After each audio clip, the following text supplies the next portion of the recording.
Hi అండి అందరికీ. అందరూ ఎలా ఉన్నారండి? బాగున్నారా? ఈరోజు వ్లాగ్ అయితే మార్నింగే స్టార్ట్ చేశానండి. ఇదిగోండి చపాతీ కూర అయితే రెడీ చేస్తున్నాను. చపాతీలు మాత్రం వేయలేదండి, టైం సాలలేదని. ఇంకా చపాతీ పిండిలో కొంచెం సోడా ఉప్పు కలిపి నానబెట్టేసాను ఒక 5 నిమిషాల క్రితం. ఇంకా దాంతో ఇంకా ఇన్స్టెంట్గా దోశలు వేసుకుంటాం కదా మనం, అలా వేసేస్తాను. ఒక్కొక్కసారి నేనైతే ఇలాగే వేసేస్తాను. ఇందులో కూడా ఈ కుర్మా కలుపుకుని తింటాము.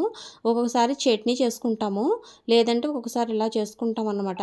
చాలామంది చట్నీతోటి తింటారు కదా, కానీ మేము కూర కూడా చేసుకుంటాం, బాగుంటుంది చాలా. ఇలా ఈ రోజు టిఫిన్ అయితే ముగించేసాను. ఇంకా క్యారేజ్కి వచ్చి పొన్నగింటాకు కొబ్బరి కర్రీ చేశానండి. ఆ కర్రీ అయితే ఎంత టేస్ట్గా కమ్మగా ఉందంటే చాలా బాగుందండి. ఒకసారి మీరు కూడా ట్రై చేయండి, చాలా నచ్చుతుంది మీకైతే. ఎప్పుడు పొన్నగుంటాకుని పప్పు వేసుకుని వండుకోవడం కాకుండా ఇలా కొబ్బరి వేసి వండడం వల్ల కమ్మగా వండడం కూడా చాలా ఈజీ. నేనైతే షార్ట్ వీడియోలు అద్దిళ్ళ ఎక్స్పీరియన్స్ని షేర్ చేస్తున్నాను కదా. ఈ రోజు అయితే షార్ట్ వీడియోలో ఉయ్యూరులో బామ్మిల్లి కాల్ చేసి వేరే ఇంట్లోకి షిఫ్ట్ అయ్యామన్నమాట. ఆ విధానాన్ని చెప్పాను. ఇదిగోండి నేనైతే పొద్దున్నే పొన్నగుంటాకు తీసుకున్నాను. చాలా ఫ్రెష్గా నీట్గా ఉంది కదా. ఇలా కట్ల పళంగా కట్టుకొచ్చి ఇస్తారు అమ్మేవాళ్ళు. అయితే పొద్దున్న దీని మీద ఒక ఇష్యూ జరిగింది ఆకుకూరల అతనితోటి. ఇక్కడ అందరం తీసుకుంటుంటే ఒక ఆమె అయితే ఇది ఊరికే బయట దొరికేస్తుంది కదా, దీనికి ఎందుకు అంత రేటా అని చెప్పింది.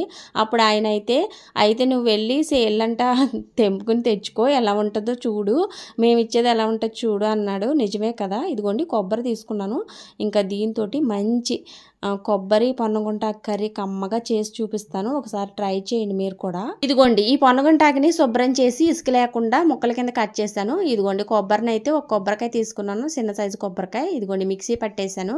ముందుగా ఒక గ్లాస్ వాటర్ తీసుకుని ఇందులోకి తరిగిన కొబ్బరిని అలాగే కట్ చేసుకున్న ఉల్లి పచ్చిమిర్చి ముక్కలు కూడా యాడ్ చేసి సరిపడా కారం ఉప్పు పసుపు అన్నీ వేసి బాగా ఉడికించేసుకోవాలి ఒక 5 నిమిషాలు. ఇదిగోండి కొంచెం కరివేపాకు ఆయిల్ని కూడా యాడ్ చేశాను. ఇంకా మూత పెట్టి ఉడికించేసుకుంటున్నాను. ఈ పొన్నగంటాకు అయితే బయట మనం దొరుకుతుంది కానీ కోసుకున్నా కానీ అందులో పిచ్చి చెట్లు అలాగే మట్టి ఉంటుంది కదా, మరి అవేమీ లేకుండా నీట్గా వీళ్ళు చక్కగా చేసుకుని పట్టుకొస్తున్నారు కాబట్టి వాళ్ళ వ్యాపారం కదా, మరి బయట దొరికేస్తుంది అని అంటుంది. కానీ ఆమె చూసారా, ఇదిగో పొన్నగంటాకు అయితే యాడ్ చేస్తానండి. కొబ్బరి అయితే బాగా ఉడికింది. ఇంకా కొంచెం వాటర్ ఉందనగానే దీన్ని యాడ్ చేసేస్తే 2 కుక్ అయిపోతాయి. ఇంకా వాటర్ అంతా మేము గోదావరి వాళ్ళం కదా, మాకు అండి అని లాస్ట్లో వచ్చేస్తుంది అనమాట. చూసారు కదా, అప్పుడప్పుడు అండి అనేస్తాను. నేనైతే విజయనగరము ఉయ్యూరు విజయవాడ ఇవన్నీ తిరిగాను కాబట్టి అండి అనడం కొంచెం తక్కువే, కానీ అప్పుడప్పుడు వస్తుంది. గోదావరి జిల్లా యాసిడే కాబట్టి అప్పుడప్పుడు వస్తుంది నాకైతే. ఇదిగోండి వాటర్ అంతా విగిచ్చేసుకున్నాను కదా. ఇది ఒక్కసారి ఒక గరిటెడు అన్నం వేసి తిన్నారంటే ఎంత కమ్మగా ఉంటుందో ఒకసారి ట్రై చేయండి. మా సొంతూరు అయితే భీమవరం అని ఇప్పటికే కామెంట్లో చాలా మందికి షేర్ చేశాను. ఇదిగోండి ఇల్లంతా మాప్ పెట్టేశాను, పిల్లల క్యారేజీలు అవి పెట్టేసి ఇంకా పని అంతా అవి చేస్తానండి. ఈరోజు అయితే నేను ఉయ్యూరు గురించి చెప్తున్నాను కదా షార్ట్ వీడియోలో. అదేంటంటే బామ్మగారి ఇంట్లో రోజు గొడవలు అయిపోయి ఇంకా నెక్స్ట్ మేము వేరే ఇల్లు మారాం కదా, అది 4 వరుసల్లో ఉన్న పెద్ద ఇంట్లోకి వెళ్ళాము. అక్కడ అందరూ ముస్లిమ్సే అన్నమాట. మేము వెళ్ళిన 2వ రోజు పెళ్లి జరిగింది. అయితే అక్కడ బిర్యానీ అయితే చాలా బాగా చేశారండి. ఆ విధానాన్ని నేను షార్ట్లో చెప్పానమాట. నేను ఇంతవరకు అంత మంచి బిర్యానీ తినలేదు, చాలా టేస్ట్గా ఉందన్నమాట. ముస్లిమ్స్ చేసిన బిర్యానీ అయితే చాలా బాగుంటుంది కదా వాళ్ళు చేసిన బిర్యానీ. నాకైతే ఇంతకుముందు తెలీదు, ఫస్ట్ సారి తిన్నప్పుడు తెలిసిందనమాట. భలే చేశారు, చాలా బాగుంది టేస్ట్ అనేసి. వాళ్ళు పర్సనల్గా ఏయో మసాలాలు వాడతారనమాట, అందుకని ఇంకా పర్ఫెక్ట్గా కూడా చేస్తారు కదా. ఇదిగోండి నేనైతే రెడీ అయిపోయాను. ఇంకా ఇదైతే క్రాఫ్ట్ వర్క్ చేసిన ఫ్లవర్ అన్నమాట. ఇది ఎక్కడ పెడదామో కిచెన్లో అని చూస్తున్నాను. నాకైతే అప్పుడప్పుడు ఏమి ఖాళీగా ఉన్నప్పుడు క్రాఫ్ట్ వర్క్ చేయడం అంటే చాలా ఇష్టం అనమాట. ఏదో తెలియని థ్రిల్లింగ్ కింద ఉంటుంది. ఒకసారిగా చిన్నపిల్లలు అయిపోయినట్టు అంత ఫీలింగ్ వస్తుంది ఈ క్రాఫ్ట్ వర్క్లు చేసినప్పుడు. అయితే ఫైనల్గా మనం చేసింది అయితే మంచిగా వచ్చిందంటే చెప్పలేని ఆనందము. ఇదిగోండి వంటగది అంతా శుభ్రం చేస్తాను అనమాట. ఇంకా సాయంత్రం అయ్యింది. ఇప్పుడైతే నేను మధ్యలో మెషిన్ అయితే కుట్టానండి, అదైతే మీకు పెట్టలేదు. ఈరోజు అయితే టైలరింగ్ పెట్టలేదు. టైలరింగ్ వ్లాగుల్లో షేర్ చేయాలా లేదా అని ఆలోచిస్తున్నాను. కొన్ని రోజులు అయ్యాక షేర్ చేస్తానండి. ఒకవేళ ఎవరికైనా ఇంట్రెస్ట్ ఉంటే కామెంట్ చేయండి తప్పకుండా. ఒక 10 మంది అయినా కామెంట్ చేస్తే ఒకవేళ పెడదామని చూస్తున్నాను. ఊరికే పెట్టినా ఎవరు చూస్తారు అనేసి నేను ఇంకా టైలరింగ్ బ్లాగ్ అయితే పెడతలేదండి. చూడండి ఫ్లవర్ అయితే బాగుంది కదా, పైన పెట్టాను ఫస్ట్, ఎందుకులే అని తీసి ఇంక ఇందులో పెట్టాను. ఇందులో అయితే బాగుందనేసి, పైన బాగాలేదనేసి.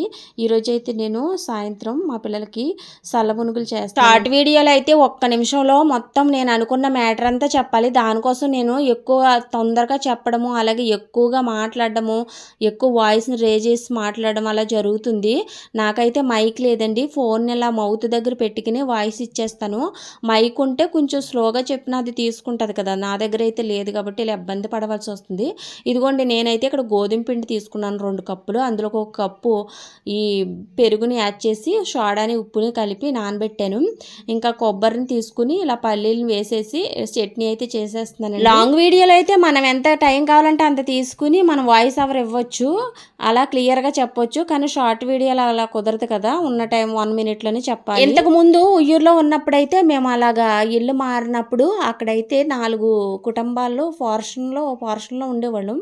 అయితే అక్కడ టైలరింగ్ బాగా నడిచేదనమాట, ఎక్కువ బట్టలు గట్ట వచ్చి. ఎందుకంటే అక్కడ ఆ ఏరియాలో మిషన్ కుట్టేవాళ్ళు కూడా లేరనమాట. నేనే వెళ్ళాను. ఇంకా మనం మిషన్ కుడతామని తెలిసేటప్పటికి అందరూ తెచ్చి ఇచ్చేవారు, చాలా బాగా ఉండేవారు. ఇంకా ఫంక్షన్లో అవి జరిగాయి అన్నమాట, నెలకు 2 జరిగాయి.